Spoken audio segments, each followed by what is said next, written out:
Nous allons maintenant voir le calcul des charges de chauffage et de refroidissement qui sont liées donc aux espaces et aux zones. Donc c'est une fonction qui est dans Analyser, charges de chauffage et de refroidissement. Bien sûr, pour réaliser ce calcul, il faut au préalable avoir renseigné les espaces et les zones dans tout le bâtiment.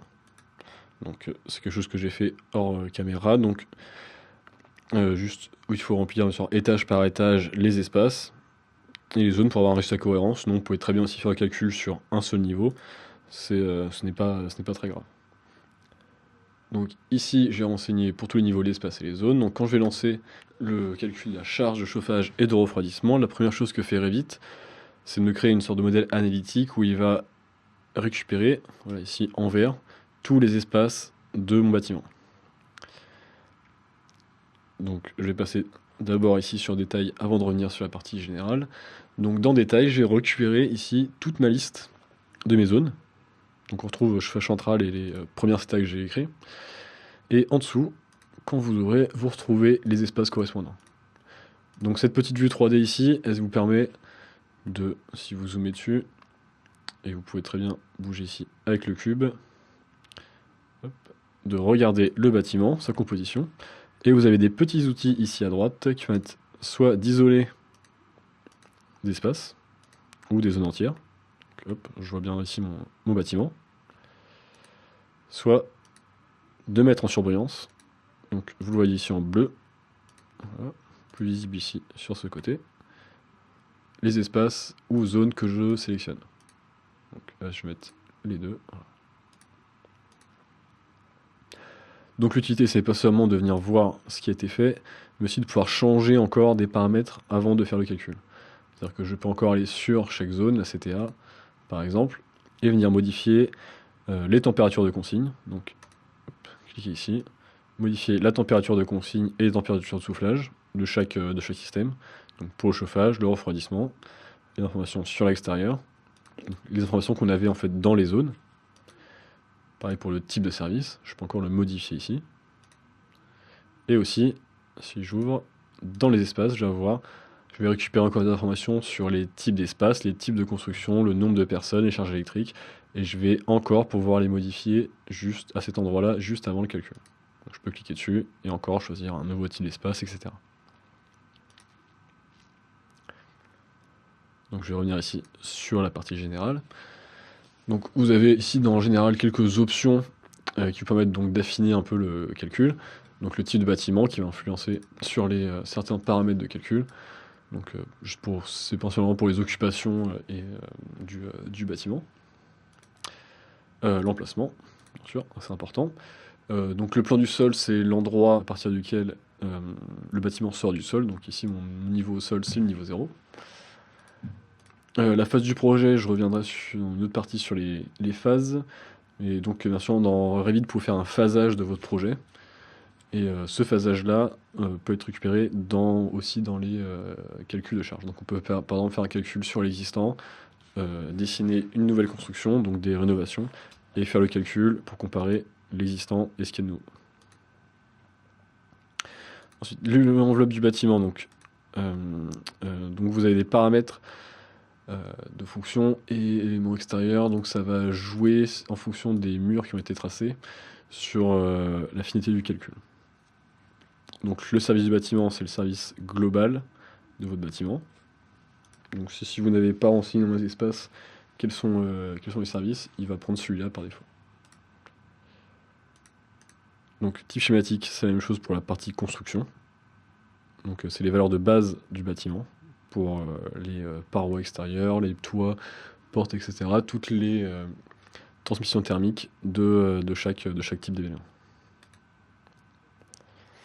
Donc vous avez une classe d'infiltration qui va jouer sur l'infiltration du bâtiment et donc réduire ou augmenter les gains et pertes de chaleur. Et donc vous avez le choix entre un rapport standard et un rapport détaillé. Là, je vais faire le rapport détaillé. Comme ça, vous allez voir le rapport en entier. Hop. Et utiliser crédit de charge, donc c'est une option de Revit. Lorsque vous êtes abonné à Autodesk, vous pouvez utiliser des crédits pour faire ce genre de calcul.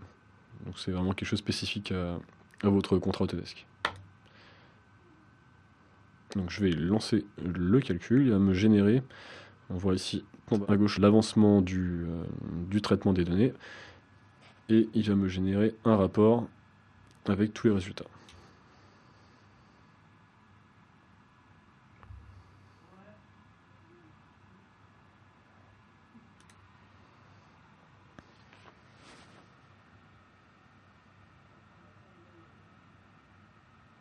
Une fois le calcul effectué, vous allez donc générer un rapport de charge qui va être créé dans votre arborescence de projet, ici, sous l'onglet rapport. Donc si vous faites plusieurs rapports avec plusieurs scénarios différents, vous allez pouvoir les récupérer les uns à la suite des autres. Donc dans ce rapport de charge, vous allez avoir un récapitulatif de toutes les informations du calcul. Donc ici, les informations d'entrée du projet, avec donc le nom du projet, la position du projet, donc là ici c'était à Paris, et donc les températures utilisées pour les simulations été-hiver. Ensuite, vous allez avoir un résumé du calcul pour le bâtiment. Donc vous allez retrouver sa surface et son volume. Et derrière, des résultats. Donc des résultats de charge de refroidissement, donc pour la partie climatisation, avec quelques détails et sur par exemple le mois et l'heure du refroidissement maximal, donc au mois d'août à 15 h, et sur certaines charges latentes qui vont vous permettre de dimensionner votre réseau et votre système de refroidissement. Et de la même manière, vous avez les mêmes informations pour la charge de chauffage. Ensuite, vous avez des totaux de contrôle, donc ce sont des ratios que Revit crée pour que vous puissiez contrôler, pour voir si les valeurs calculées ne sont pas absurdes ou totalement hors gabarit. Donc ça c'est le résumé pour le bâtiment. Ensuite, vous allez retrouver les mêmes valeurs ici, par étage. Donc là on a bien les résultats sur les 3 étages. Puis par zone, donc avec d'autres valeurs cette fois-ci, donc d'autres valeurs d'entrée, les points de consigne, etc. Vous allez retrouver toutes les entrées de bâtiments, des valeurs de psychométrie, donc avec les températures humides de vos équipements, pour pouvoir faire du réglage, et des calculs, des résultats, donc les mêmes résultats ici, de charge de chauffage et refroidissement par spécialité. Donc c'est encore une fois ici résumé pour la partie charge, et refroidissement plutôt ici, et chauffage en dessous. Les pertes, les pourcentages de pertes par équipement, enfin par catégorie, donc les murs, les fenêtres, etc. Donc vous pouvez aussi avoir une analyse thermique du bâtiment et repérer les endroits où vous avez le plus de pertes de chaleur, par exemple.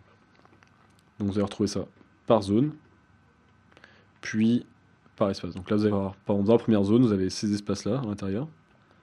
Donc vous avez un petit résumé des puissances par espace, et vous pouvez aussi cliquer directement sur un espace, et vous allez avoir la liste très détaillée. Donc là, j'ai vraiment fait le rapport le plus détaillé. Vous allez retrouver tous ces résultats ici, espace par espace, dans ce rapport. Alors même si ces valeurs peuvent être assez proches de la réalité, malheureusement Revit n'est pas un logiciel certifié RT 2012 et il ne pourra pas faire foi pour faire des demandes de BBO ou du calcul réglementaire thermique. Il faudra pour ça passer par des logiciels certifiés par le CSTV pour faire ce genre de calcul.